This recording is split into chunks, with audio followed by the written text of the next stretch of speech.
Es hora de hablar del séptimo arte y como más nos gusta, con pasión, con diversión y sin filtro. Cada martes de 19 a 20 por Radio Municipal El Calafate, Daniel López te invita a recorrer el mundo del cine y las series, los estrenos de la cartelera, las biografías de tus actores favoritos, las pelis que amamos y las que odiamos también, recomendaciones, análisis, curiosidades, todo lo que necesitas para ser un espectador de primera. Ya lo sabés, los martes a las 19, ajusta el volumen y prepárate para gritar ¡Acción! Con Daniel López por Radio Municipal El Calafate. Muy bella tarde-noche para todos los que nos están escuchando. ¿Cómo están? ¿Cómo se encuentran? Espero que muy bien. Yo acá estoy muy bien. Hola, están en Luz, Cámara, Radio, el programa dedicado al mundo del cine, las series, para hablar de las películas que nos gustan y las que no nos gustan también. ¿Cómo andan? Mi nombre es Daniel López y estoy muy feliz de volver a estar acá en este nuevo martes, ya 15 de julio, mitad de mes. Se fue volando este mes. No sé ustedes, los que me están escuchando, pero en lo que a mí respecta, este mes de julio se ha ido completamente volando. Ya ni me di cuenta y ya estábamos a mitad de mes. Es un placer volver a estar acá con ustedes. Les recuerdo que pueden comunicarse al número de la radio 2966-630544 por si desean mandar saludos, pedir alguna recomendación, pedir alguna canción incluso, si quieren escuchar alguna en particular, 2966-630544. Y recuerden que nos están escuchando desde la 88.5, la radio municipal del Calafate, y que también nos pueden escuchar de forma online a través de www.fmcalafate.com.ar y que desde ahí nos pueden escuchar desde cualquier parte del mundo. Recordarles nuevamente que estamos cerca del 10º aniversario de la radio, de esta radio que ha ido creciendo de a poco, hecha con contenido local, con contenido original de la localidad, y que me alegra mucho formar parte y que me alegra mucho ver siempre todos los programas que se van desarrollando acá. Entonces, ¿qué tenemos para el día de hoy? ¿Qué tenemos en el mundo del cine? ¿Qué tenemos en el mundo de las películas y las series? ¿De qué tenemos para hablar? Bueno, primero que nada, quiero hacer mención de que el día de hoy, 15 de julio, es un día muy especial y más bien doblemente especial, ya que es un día donde conmemoramos un nacimiento, pero también conmemoramos una muerte. Hoy, 15 de julio, fallecía una persona muy importante para el mundo del teatro y la literatura también. Estamos hablando de que en 1904, este 15 de julio, fallecía de tuberculosis el dramaturgo ruso Anton Chejov. Anton Chejov, que nació en 1860, es considerado para muchos el maestro del relato corto y uno de los autores más importantes del mundo literario, y que muchas de sus obras que escribió no las escribió solo para que fueran relatos cortos, no las escribió solo para que fuera literatura, las escribió como un dramaturgo, para exhibirlas como obras teatrales. Se dedicó al género de lo que es llamado el naturalismo. El naturalismo es un género basado en reproducir la realidad con una objetividad documental en cada aspecto. O sea, lo que buscaba Anton Chejov en sus obras era siempre retratar la realidad tal como era. No le gustaba el tema de la fantasía, no le gustaba el tema de los misticismos. Su objetivo en lo que escribía era relatar aquello que era real, aquello que era auténtico. También es cierto que, a pesar de eso, se destacó también por tener mucho de lo que es también el simbolismo de parte de sus obras, pero retratar la realidad tal como era era uno de sus principales objetivos. Y como digo, muchas de sus obras las escribió no como cuentos, sino como piezas teatrales, donde destacan, por ejemplo, La Gaviota, de 1896, Tío Vania, de 1897, y Las Tres Hermanas, de 1901. En estas obras, Chejov también innovó muchísimo para lo que fue el teatro, ya que creó una nueva técnica dramática que él la llamó de acción directa. Esta estaba fundada en la insistencia en los detalles de caracterización e interacción entre los personajes, más que el argumento o la acción directa. ¿A qué me refiero con esto? Me refiero a que muchos de los habían acontecimientos dramáticos en estas obras que ocurrían, por así decirlo, fuera de pantalla, fuera de escena.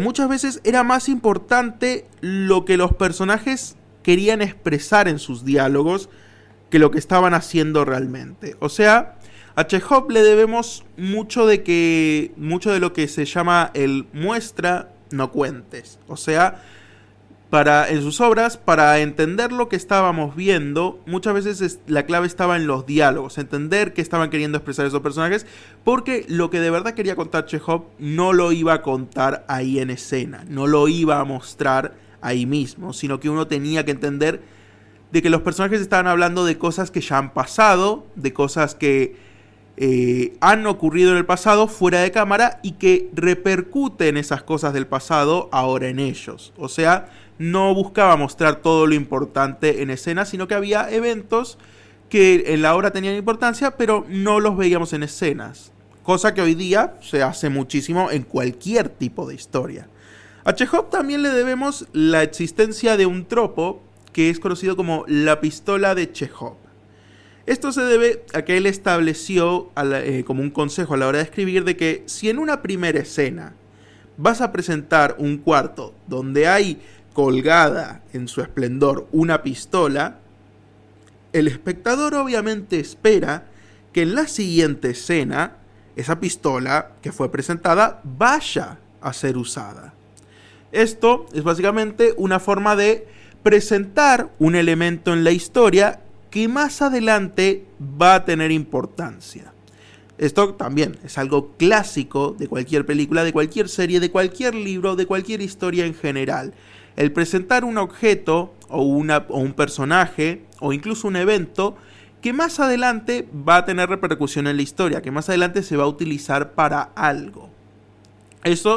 Cuando eso ocurre en una historia, es básicamente lo que se conoce como el tropo de la pistola de Chejov, debido a lo que él mismo dijo, de que si presentas en una escena una pistola, lo que esperas es que en la siguiente escena dicha pistola vaya a ser usada. Chejov, además de ser escritor, también fue un médico bastante respetado, pero él siempre tuvo una inclinación, como digo, más por lo que era el arte, la escritura, la dramaturgia. Y tuvo ciertos conflictos con su familia, justamente por esa insistencia de dedicarse más a este otro aspecto. Como digo, falleció a inicios del siglo XX, allá en 1904, a causa de una tuberculosis que ya llevaba desde hace tiempo afectándole. Antes de morir, en ese mismo año, terminó la que sería su última obra teatral, El Jardín de los Cerezos. Como digo, el día de hoy recordamos un poco de la memoria de este dramaturgo que muchos de sus recursos, muchas de sus innovaciones a día de hoy son las bases que se usan al crear una historia, al contar una historia. Se están utilizando muchísimos de los recursos que Chejov estableció primero que nada en sus obras teatrales.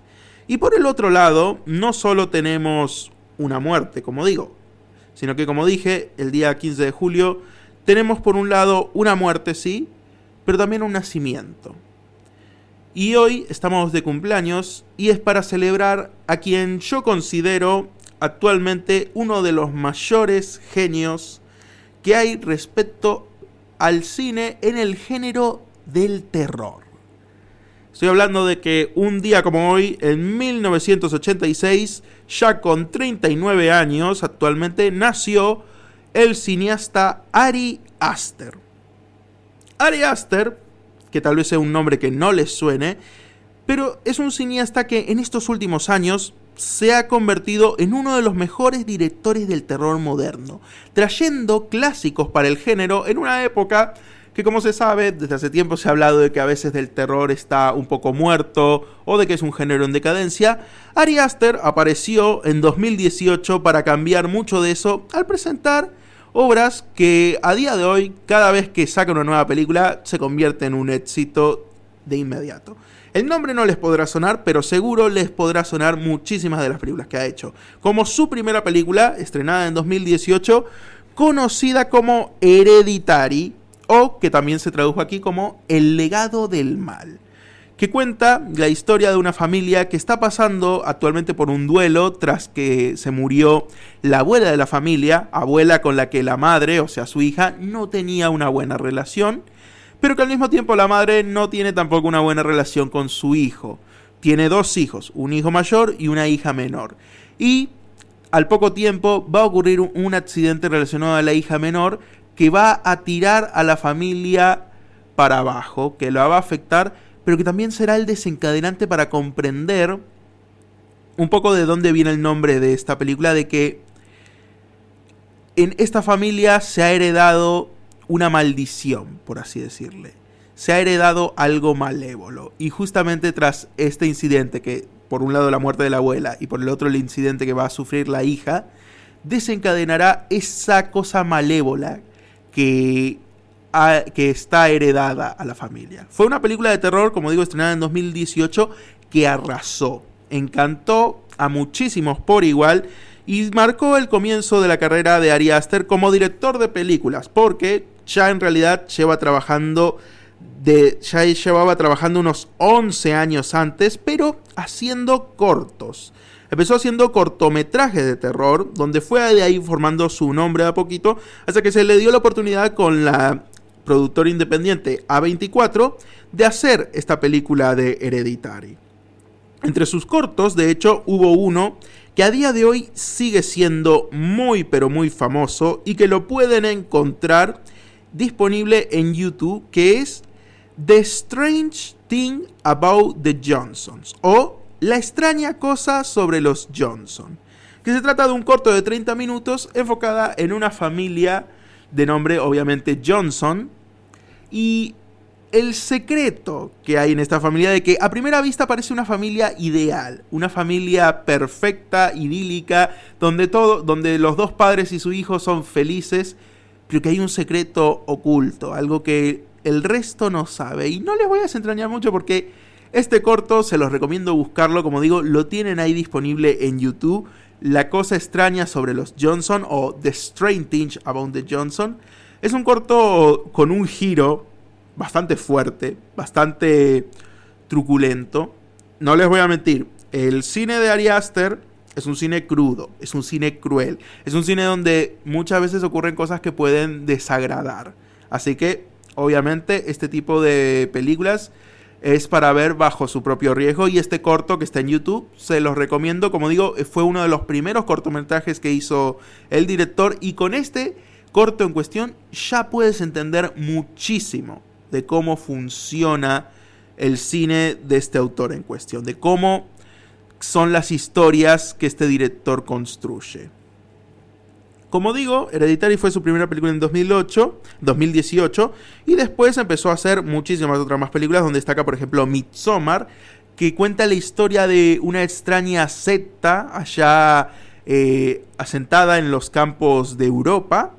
Y también recientemente tuvo la película Beau is Afraid, o Beau tiene miedo, también de terror. Como digo, es un director que siempre se ha centrado en el horror. Él mismo ha contado de que justamente creció desde lo más joven con el cine de terror, de que decía de que una vez a la semana iba y se llevaba una película de terror para ver, ahí de lo que era el local de películas. Así que ha crecido muchísimo con este género, y para muchos, en un género de que hoy día, yo no comparto esa idea de que el terror hoy día está en decadencia, las películas de terror están en decadencia. De hecho, hoy, 2025, 2 de las películas más importantes que ha habido este año, que fueron Sinners y 28 años después, han sido de los mejores estrenos que ha habido este año, y son ambas de terror.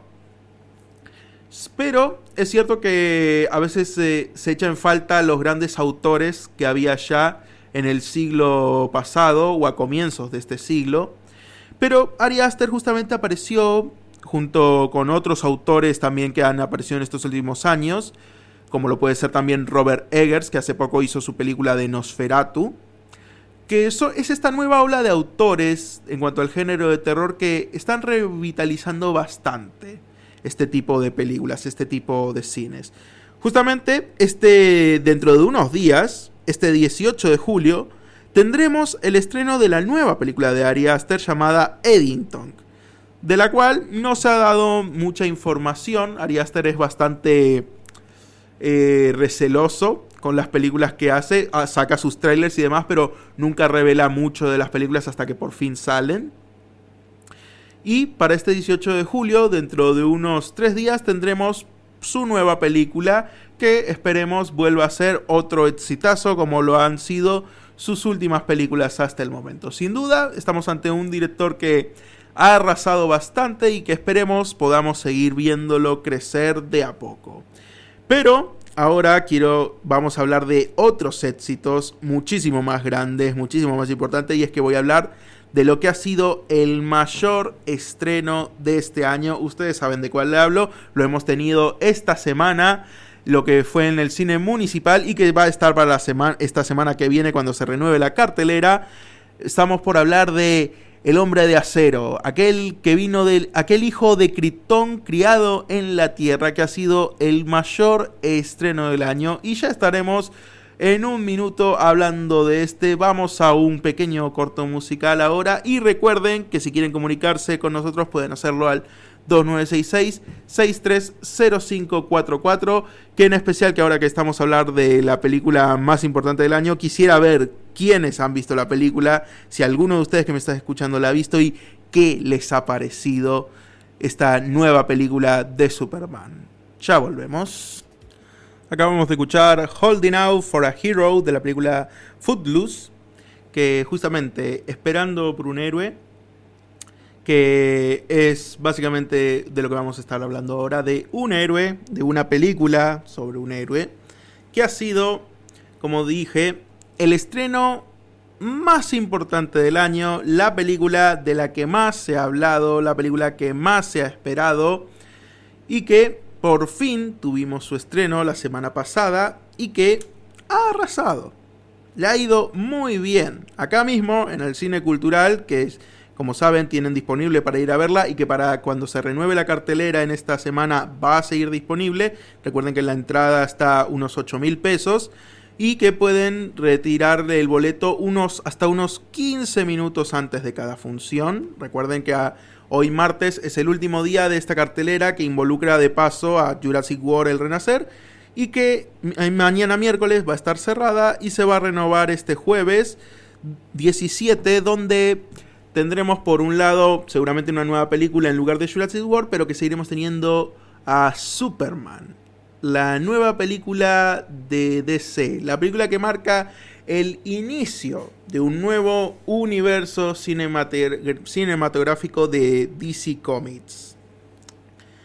Estamos, como digo, no solo ante uno de los estrenos, o tal vez el estreno más importante del año, estamos ante el inicio de lo que se supone es un nuevo comienzo, tanto para Warner como para la industria de los cómics de DC. Como saben, los universos cinematográficos de superhéroes es algo que ha estado de moda desde hace ya más de 10 años, cuando Marvel empezó allá en 2007 con su película de Iron Man, y que fue el inicio de lo que fue el universo cinematográfico de Marvel. La idea de ir sacando películas de superhéroes las cuales estaban conectadas entre sí, o sea, todas estaban ocurriendo en un mismo universo, y que esto desencadenó primero en un evento que fue la película de los Avengers o los Vengadores, que juntó a los distintos héroes de Marvel que habían hasta esos momentos, que tenían sus propias películas, en una sola película a enfrentar una amenaza en cuestión, que fue una invasión alienígena. Y de así fue generando en nuevas películas, nuevos filmes que juntaban a los superhéroes enfrentando distintas amenazas, y que fue un fenómeno de masas que arrasó por muchísimos años, Y que obviamente cuando Marvel encontró el éxito aquí, DC quiso sumarse, obviamente, a esta gallina de los huevos de oro, haciendo su propio universo, que empezó allá a comienzos de los años 2010 con El Hombre de Acero, una película, la que fue la anterior película de Superman, protagonizada por Henry Cavill y dirigida por el director Zack Snyder, quien se supone iba a estar a cargo de este nuevo universo cinematográfico de DC. Como saben, la historia creo que ya la conocemos muchísimos, de cómo este primer intento de universo cinematográfico de DC simplemente no fue capaz de competir contra el universo de Marvel, que ya tenía muchísimos años de ventaja, ya había establecido a muchísimos de sus héroes y había ya tenido su película de los Vengadores, y que básicamente el universo de DC tuvo que ir a un paso más acelerado si quería igualarlo en la carrera, y eso trajo bastantes problemas. Una película de Batman v Superman, o también como se conocía Batman vs Superman, la cual no le fue nada bien. Recaudó mucho, sí, pero fue bastante criticada. Después tuvimos la película de la Liga de la Justicia, que tampoco le fue bien, y de ahí el universo cinematográfico de DC fue cada vez decayendo más y más.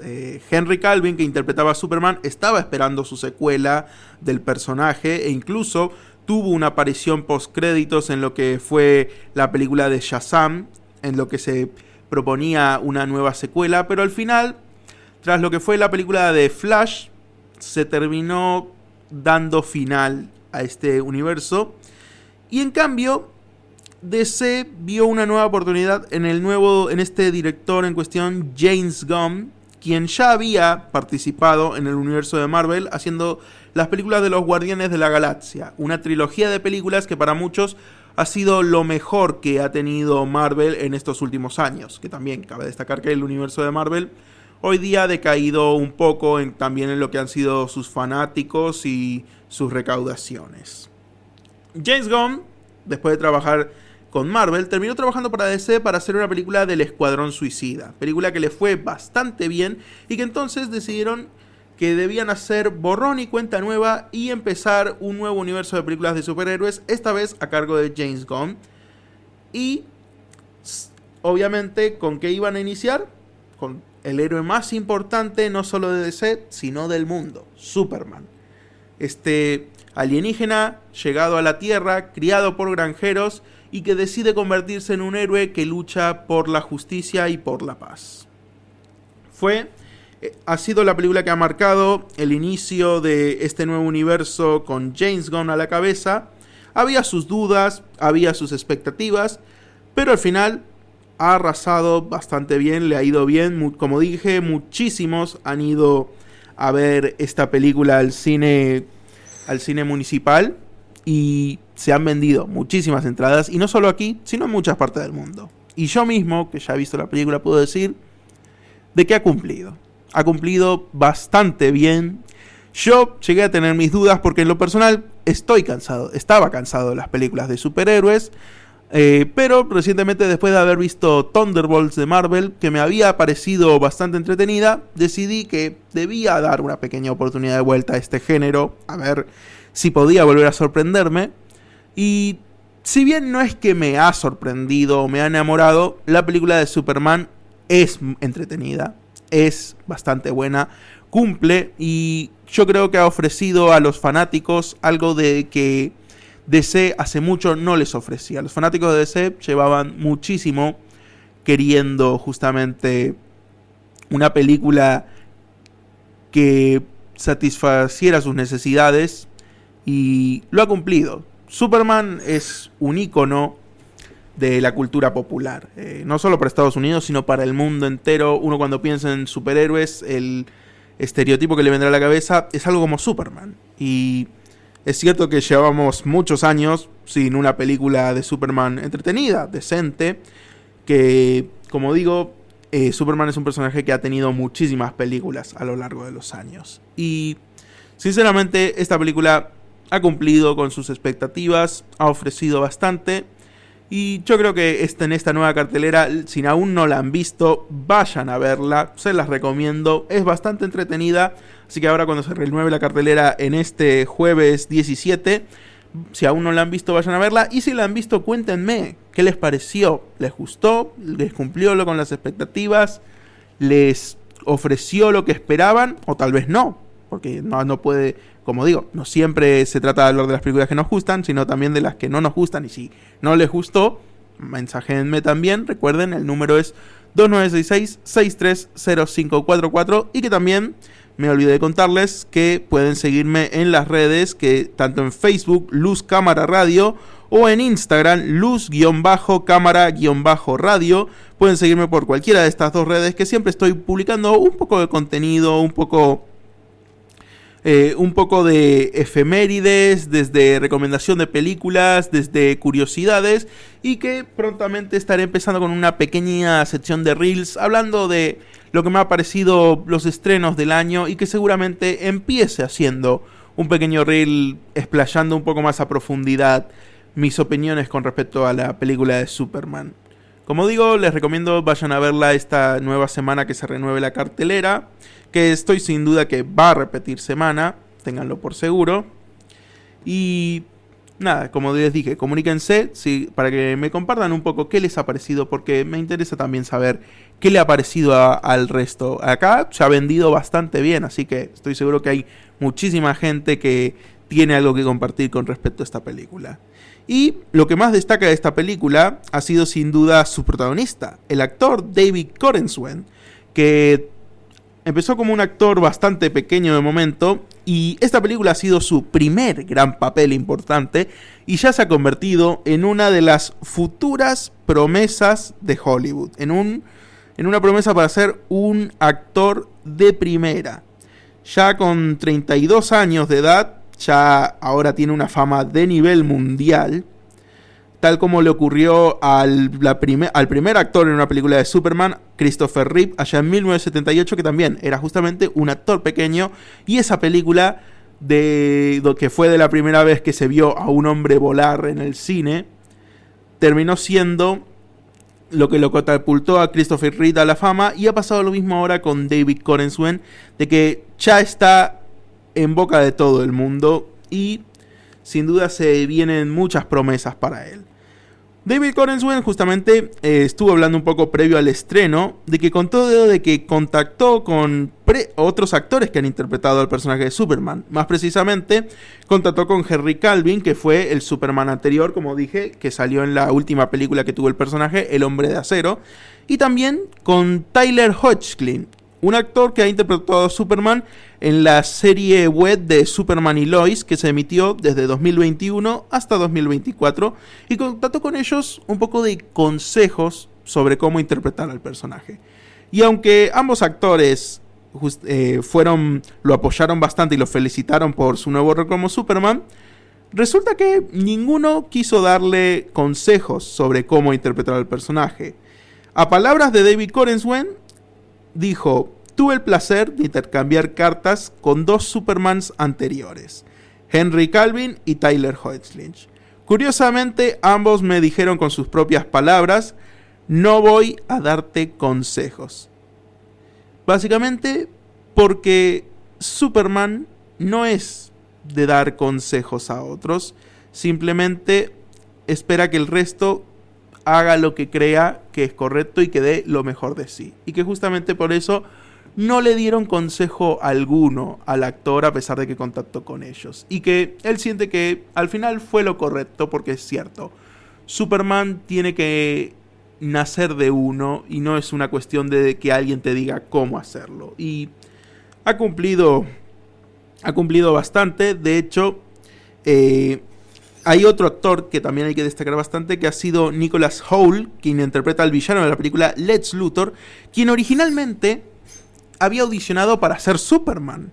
Originalmente su intención era tener el papel de Superman en esta película, pero que no lo tuvo porque cuando se encontró a David Corenswet en las audiciones, dijo que estaba ahí sentado mientras lo iluminaba el sol, y que dijo de que era como ver al mismísimo Superman en la vida real, y que ahí supo que no iba a tener chance contra él, pero que aún así tuvo la oportunidad de sí ser el villano de la película. Así que podría decirse que no pudo ser Superman, pero sí es quien trata de destruir a Superman.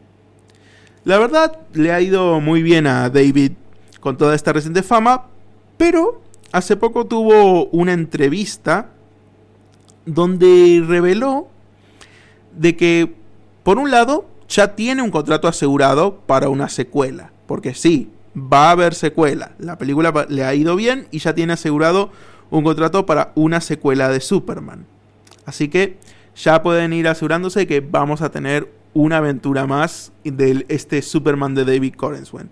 Pero también David ha contado de que, aunque le ha gustado el papel y obviamente hará la secuela, él está más ilusionado por otro papel en otra franquicia completamente distinta. Corenswet ha contado de que él es muy, pero muy fanático de la saga de Star Wars.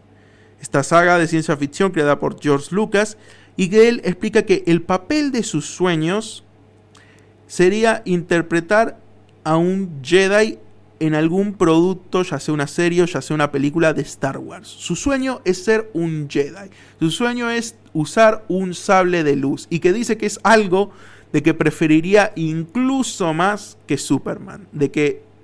Así que sabemos de que, aunque ha sido un muy buen Superman, y obviamente va a seguir siéndolo, si se le llegara a presentar la oportunidad de ser un Jedi en la saga de Star Wars, parece que es un papel que tomaría por encima de Superman. La verdad, bueno, cada quien tiene sus preferencias, y aunque ser Superman es un super papelazo, para Corenswet ser un Jedi significaría muchísimo más. Y bueno, es también entendible. Cada quien tiene sus propias pasiones, las propias cosas que les gustan. Que justamente también con este nuevo papel de Corenswet como Superman, han vuelto a surgir ciertos rumores de lo que ha sido lo que por muchos años se conoció como la maldición de Superman. Les voy a contar esta historia curiosa relacionada al mundo del cine. Y es que existe una teoría de que la gente que se relaciona con el papel de Superman en la historia del cine, les terminan ocurriendo cosas malas. Terminan siendo víctimas de tragedias. Este mito viene más que nada por lo que pasó a uno de los Supermans más emblemáticos que hubo en la historia de la televisión, que fue George Reeves, que fue el protagonista de la serie de televisión Las Aventuras de Superman, serie que se emitió desde 1952 hasta 1958, que, a pesar de que ser Superman lo volvió un ícono de todo un país y de todo el mundo, él mismo no la pasó muy bien con ese papel que encasilló muchísimo de su carrera. Dice que él mismo dijo que le costó muchísimo poder encontrar otras oportunidades laborales en cuanto a otros papeles, porque el mundo lo había encasillado en Superman. Pasó por una depresión muy fuerte debido a esto de que no le fue bien en su carrera, e incluso existe un incidente muy conocido de que un niño quiso poner a prueba si el actor en verdad podía resistir las balas como Superman, apuntándole con un arma de verdad. Este incidente fue bastante choqueante para el actor. Y como digo, la serie duró desde 1952 hasta 1958, y un año después, en 1959, el actor fue encontrado muerto de un disparo en la cabeza, en circunstancias que nunca quedaron del todo esclarecidas.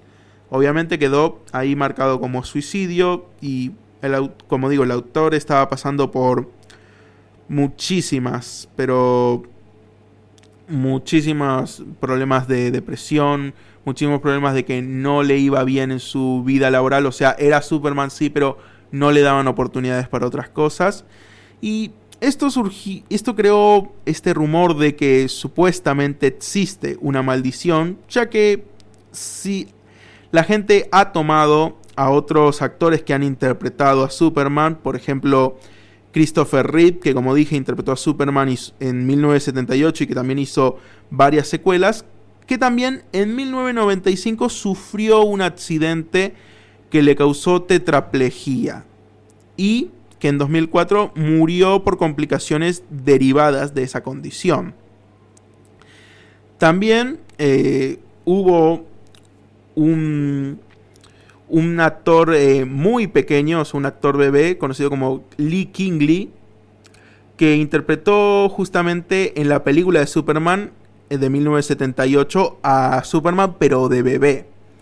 Y murió también de bastante joven por inhalación de solventes. Y de así tenemos varios casos, pero yo no creo que haya realmente una maldición de Superman, porque con cada caso que uno va viendo hay muchos años de diferencia y no todos son como historias muy duras. Henry Cavill, él mismo ha dicho que él no cree en la maldición de Superman. Sí ha dicho que ha pasado por ciertas dificultades en su vida que ha decidido no revelar, pero él no cree en esta maldición y él ha interpretado a Superman y hoy día lo vemos bien. Así que yo no creo que algo le vaya a pasar ahora a David Corenswet solo porque haya interpretado al personaje de Superman. Lo que sabemos es que su carrera acaba de empezar, es una de las futuras promesas de Hollywood. Esperemos verlo en más películas y que esperemos entonces de que nos lo encasillen, como sí le pasó a otros actores, no lo encasillen en este único personaje y que quién sabe, tal vez esperemos en el futuro pueda cumplir su sueño de ser un caballero Jedi en alguna entrega de Star Wars. Y que hablando de Star Wars, estaremos hablando ahora de una noticia relacionada a George Lucas, que se tiene algo importante que contar con respecto a este famoso director. Estaremos volviendo dentro de poco, vamos a un pequeño corte musical y ya regresamos. Acabamos de escuchar Hit to Be Square de la película American Psycho. Y como les decía, que estuvimos hablando de Star Wars un poco, se viene una noticia relacionada a George Lucas. Tenemos en realidad dos noticias relacionadas a dos directores distintos. Por un lado, algo sobre George Lucas, creador de Star Wars, y por el otro, algo sobre Peter Jackson, director de la saga del Señor de los Anillos. Así que tenemos dos informaciones, una respecto a uno de los mayores directores de ciencia ficción y la otra a uno de los mayores directores de fantasía. Vamos primero con la de George Lucas porque tiene que ver también con un evento que vamos a estar cubriendo en futuros programas dentro de poco, porque se viene la Comic Con de San Diego, uno de los eventos geek más importantes del mundo en todo el año, donde participarán cientos de artistas, directores, estudios, actores, celebridades y demás durante este 24 de julio hasta el 27 de julio.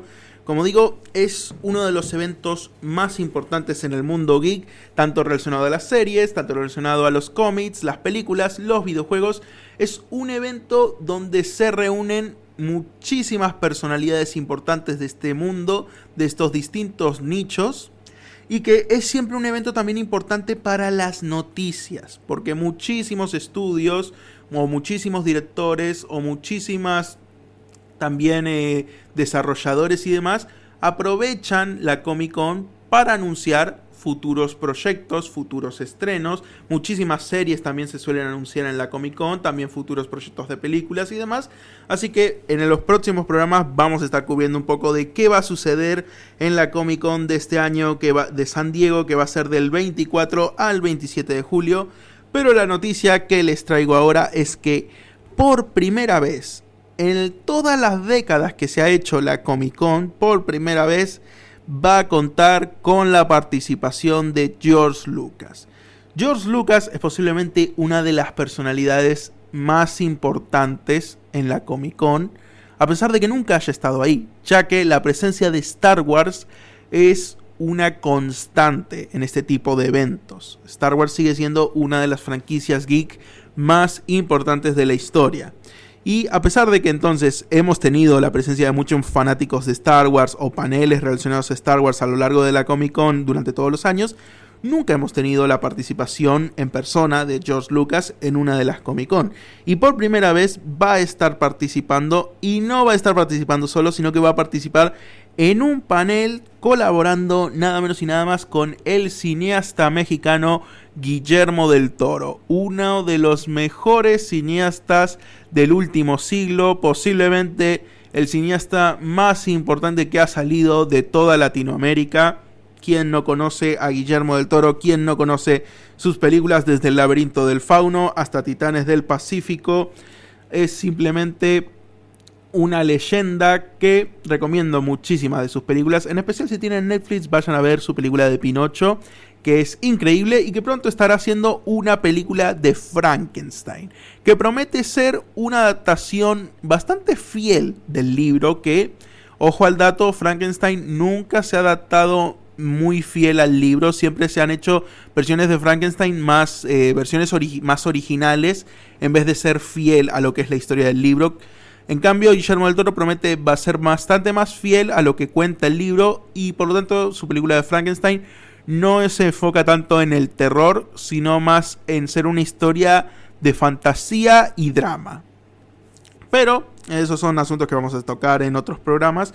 Como digo, George Lucas va a estar colaborando con Guillermo del Toro en un panel de la Comic Con en el último día de esta, el 27 de julio, más específicamente en la Sala H, y se trata de que va a participar junto al cineasta en una charla y debate sobre, citando, el poder de las historias ilustradas y el papel del arte narrativo en la sociedad. Se trata justamente de lo que va a ser un debate sobre el lenguaje universal de la narrativa ilustrada. O sea, cómo uno puede contar a través de las imágenes una historia, de manera que cualquiera, no importa su país, no importa su nacionalidad, que no importa incluso su idioma, que cualquiera puede entenderla, porque la imagen es un lenguaje universal que todos comprendemos. Hay muchísimas películas que incluso por la imagen, por lo que está mostrando en pantalla, transmite más de lo que transmiten sus diálogos, y pueden entenderse más por la imagen que por los diálogos. El cine mudo, para dar un ejemplo, era así. Originalmente el cine, al no tener voces, tenía que depender más de su imagen que de sus diálogos. Y George Lucas y Guillermo del Toro justamente estarán hablando de la importancia de justamente de eso, del lenguaje visual, de cómo podemos contar una historia visualmente y no tanto por lo que depende de los diálogos, por lo que depende de un lenguaje hablado, sino a través de imágenes. Van a estar hablando desde dibujos rupestres y jeroglíficos hasta lo que son las pinturas, los murales, las ilustraciones y, por supuesto, los cómics, los medios digitales, el contar una historia a través de imágenes. Como digo, van a presentarse en lo que será el último día de la convención, el 27 de julio. Esta información fue brindada este viernes por un comunicado de el Museo Lucas de Artes Narrativo, una institución fundada por George Lucas, que justamente es otro proyecto en el que está actualmente, que es crear su propio museo enfocado en lo que es el arte narrativo, o sea, tanto el arte de los cómics, del cine, de las series, todo lo que ha sido el arte para contar historias. Y que entonces tendremos en la Comic Con hablando un poco de lo que es contar historias a través de las imágenes. Que sin duda, viendo el estilo de Lucas, es bastante entendible esa predilección que él tiene. Y por el otro lado, como dije, también estaríamos hablando de Peter Jackson, creador de las películas del Señor de los Anillos, también creador de la película de King Kong o de las películas del Hobbit, que también mucho antes de hacer estos super blockbuster de efectos especiales, originalmente hacía películas de zombies de bastante clase B, como Brain Dead, que se tradujo por estos lugares como Tu mamá se comió a mi perro, un título bastante hilarante, pero de que justamente es una noticia de que si uno ve la filmografía de Jackson, su última película, El Hobbit, la batalla de los 5 ejércitos, ya van 11 años desde que tuvo su estreno. Ya más de 10 años de que se estrenó, y Peter Jackson no ha vuelto a sacar otra película desde ese entonces. Sí ha sacado un par de documentales, que de hecho estuvo haciendo una serie documental sobre los Beatles llamada Get Back, una serie que pueden encontrar en Disney Plus, compuesta de 3 episodios, que cada uno de los 3 episodios dura unas 8 horas y se cuenta toda la historia de los Beatles. Ha sido un proyecto muy interesante de Peter Jackson, por si les interesa ver qué tal es haciendo documentales. Pero en lo que respecta a películas, como digo, lleva 11 años sin sacar nada, y esto ha llegado a hacer teorías de ¿acaso Peter Jackson se retiró ya como director de películas? ¿Ya no planea hacer otros filmes? Hace poco tuvo una entrevista a través del medio Screen Run, donde por fin se tocó ese tema de Peter Jackson, ¿está retirado o no? Y por fin se pudo esclarecer de que no. Peter Jackson no solo no está retirado, sino de que actualmente ha confirmado que se encuentra trabajando en los guiones de 3 películas diferentes. O sea, de que en el futuro estaremos viendo 3 nuevos proyectos del creador de las películas del Señor de los Anillos. En cuanto a estos 3 proyectos, aún no se ha confirmado nada. De hecho, 2 en cuestión no se sabe nada, fuera de que los está elaborando. Y quedaría obviamente ver si va a encontrar dónde producirlos, aunque es Peter Jackson, no creo que encuentre dificultades para eso. Pero sí habló un poco de lo que va a ser un proyecto que estaremos viendo dentro de poco, que será la película La Casa de Gollum, o The Hunt for Gollum, que será una película que escrita, el guión, por Peter Jackson, pero dirigida por Andy Serkis. Andy Serkis es el actor conocido por haber interpretado a Gollum en la saga de películas del Señor de los Anillos, y que este proyecto, tanto de Peter Jackson como de Andy Serkis, planea hacer una película precuela del Señor de los Anillos que va a explorar los orígenes de Gollum, esta criatura que estaba obsesionada con el anillo, que lo llamaba su precioso, y que va a ser una película que va a explorar sus orígenes, sus primeros años de corrupción por el anillo, cómo este lo fue convirtiendo en ese monstruo y cómo se generó esa obsesión profunda por el anillo. Es una película que el proyecto lo presentó allá en 2023 y que ha contado de que ya han empezado a grabar y que se planea estrenar, estima él, para 2027. Así que estén atentos, porque de aquí a 2 años estaremos viendo no solo un nuevo proyecto de Peter Jackson, sino un nuevo proyecto del Señor de los Anillos, una película enfocada en la criatura Gollum. Pero además de esto, Peter Jackson sí ha revelado que, aunque no está retirado de las películas, actualmente hay otra pasión, hay otro proyecto que le ha estado consumiendo su tiempo personal. Y es que Peter Jackson actualmente forma parte de una empresa de biotecnología, una llamada Colossal Bioscience, y que se encuentra justamente dentro de esta empresa liderando un proyecto para revivir al moa gigante. El moa gigante es un ave neozelandesa extinta que podía medir hasta más de 3 metros de altura. Resulta que Peter Jackson actualmente está en el proyecto de querer revivir a esta ave en cuestión. Es un proyecto que se está llevando desde hace muchos años, de poder replicar el ADN de esta criatura y volver a traerla a la vida. Peter mismo dijo que sabe que suena una locura salida de algo de Jurassic Park, pero que es un proyecto bastante serio para él y bastante importante, y aunque no se va a retirar de hacer películas, sí ha dicho de que este proyecto es de momento su mayor prioridad, de que no se va a rendir hasta que pueda completar esta tarea de revivir al moa gigante. Veamos si lo logra o no. En el caso de que lo logre, va a ser una hazaña bastante grande y que podremos contar de que hubo un director de cine que revivió a una ave extinta. Pero si no lo logra, como digo, ya tenemos en estos próximos años un nuevo proyecto de Peter Jackson, una película enfocada en Gollum, que ya veremos qué tal va a estar. Esperemos cumpla con las expectativas. Como sabemos, sus últimas películas del Hobbit, aunque impresionantes visualmente, no lograron contentar mucho a la gente. Y bueno, ya casi se está acabando el programa. Y por último, quería hablarles un poco de que, como siempre, hablamos mucho de películas, pero no todo el mundo a veces está de ganas para ver una película o para ir al cine.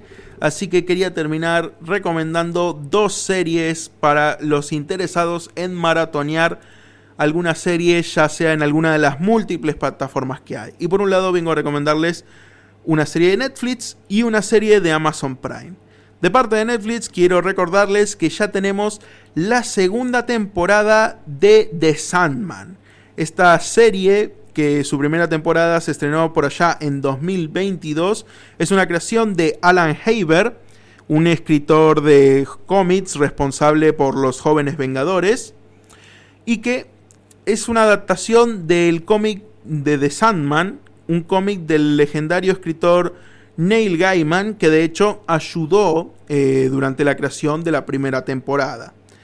Después de ya 3 años, tenemos por fin la segunda temporada que continúa las aventuras de Morfeo, este dios de los sueños que convive con sus hermanos llamados los Eternos, que cada uno representa algún elemento distinto de la realidad. Está el sueño, está la muerte, está la desesperación, está el deseo, el destino, etcétera, etcétera. Así como también existen otras criaturas mitológicas en este mundo que van desde los dioses griegos, los dioses nórdicos, hasta incluso Lucifer, el mismísimo diablo. Y que es una serie de horror y fantasía en las convivencias y los problemas de todas estas criaturas mitológicas, siempre desde el punto de vista de Morfeo, el dios de los sueños. La primera temporada se enfocó justamente en Morfeo enfrentando a una pesadilla que él mismo creó llamada el Corintio, y que toda la primera temporada se centró en justamente derrotar a esta pesadilla. Esta segunda temporada en cambio se divide en 2 arcos, por un lado uno enfocado en Lucifer y el infierno, y por el otro en el hermano perdido de Morfeo. Una trama que ya se tocaba desde la primera temporada, pero que por fin vamos a ver cómo se desarrolla ahora en esta segunda temporada. Me ha gustado bastante esta segunda temporada, aunque debo de reconocer que lamento por un lado de que es más corta que la primera. La primera tuvo unos 10 episodios, que alcanzó bastante para desarrollar muchísimo de la trama. En cambio esta tiene solo unos 6 episodios y puede sentirse entonces a veces algo acelerada o algo corta. También es cierto de que ya no cuenta, por un lado, con la participación de Neil Gaiman, el autor original, para que pueda ayudar en el desarrollo de la serie, pero también es cierto que Neil Gaiman actualmente se encuentra acusado de muchas denuncias de abuso, que hace que entonces no sea preferente tener a alguien como él cerca, la verdad. Aunque disfruté la serie, desgraciadamente el autor no es una buena persona y es mejor que no esté involucrado más en el proyecto. Pero ha sido, como digo, a pesar de que la comparo un poco mucho con la primera temporada, ha sido bastante interesante, así que si ya vieron la primera temporada y tienen ganas de más, pasen por Netflix y véansela. Son solo 6 episodios, se lo acaban en una tanda. Y por el otro lado, en Amazon Prime tenemos la serie argentina del momento, que es Menem, la biopic justamente de los orígenes de la carrera política del abogado Carlos Menem, desde sus inicios hasta su ascenso a la presidencia.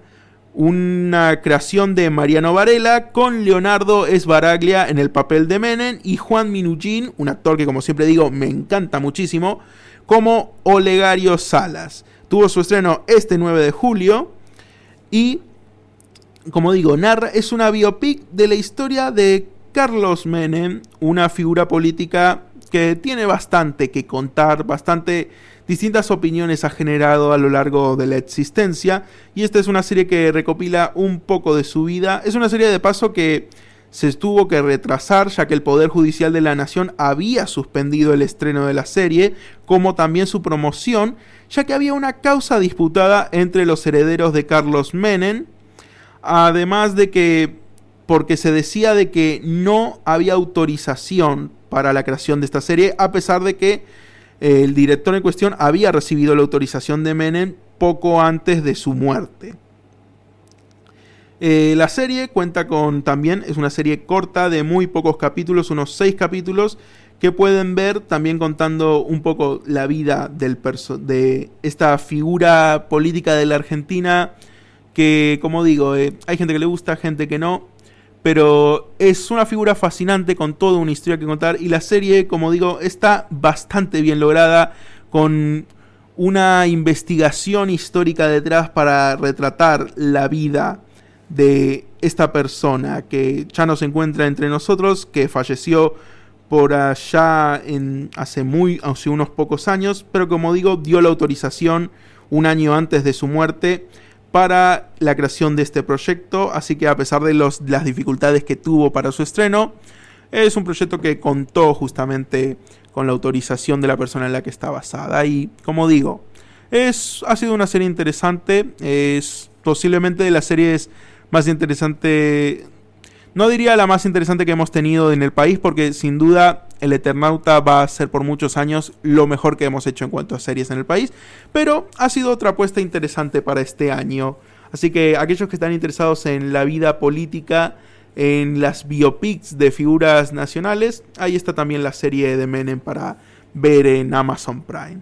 Yo por lo personal iría más por la de Sandman, pero la recomiendo también porque hay gente que la fantasía no le es tanto de su gusto, pero si prefieres más la fantasía, lo gótico y el horror, esta segunda temporada de Sandman, si te gustó la primera, tenés que sí o sí mirarte la segunda. Y bueno, con eso terminamos el programa de hoy. Ha sido, como siempre, un placer estar con ustedes. Les recuerdo que nos pueden escuchar todos los martes a partir de las 19 horas. Acá por la 88.5 Radio Municipal, o sino también por www.fmcalafate.com.ar. Y también recordándoles, tengo mis redes sociales, Luz Cámara Radio en Facebook, o pueden buscarme como Luz-Cámara-Radio en Instagram, que ahí siempre también estoy subiendo bastante contenido y voy a empezar a subir cada vez más. Como dije, vamos a empezar con los Reels, haciendo pequeñas reseñas de este estreno. Y mañana también tengo mucho que contar en las redes sociales, porque es el aniversario del fallecimiento de George Romero, uno de los directores más importantes del cine de zombie. Y de paso es el aniversario del estreno de Akira, una de las mejores películas de animación de la historia y también de las mejores películas de ciencia ficción. Voy a estar hablando de todo eso en las redes mañana temprano, así que no olviden seguirme también por allá. Ha sido un placer estar nuevamente aquí con ustedes y nos estaremos viendo para hablar de más noticias, más estrenos y más reseñas acá por Luz Cámara Radio. Hasta luego.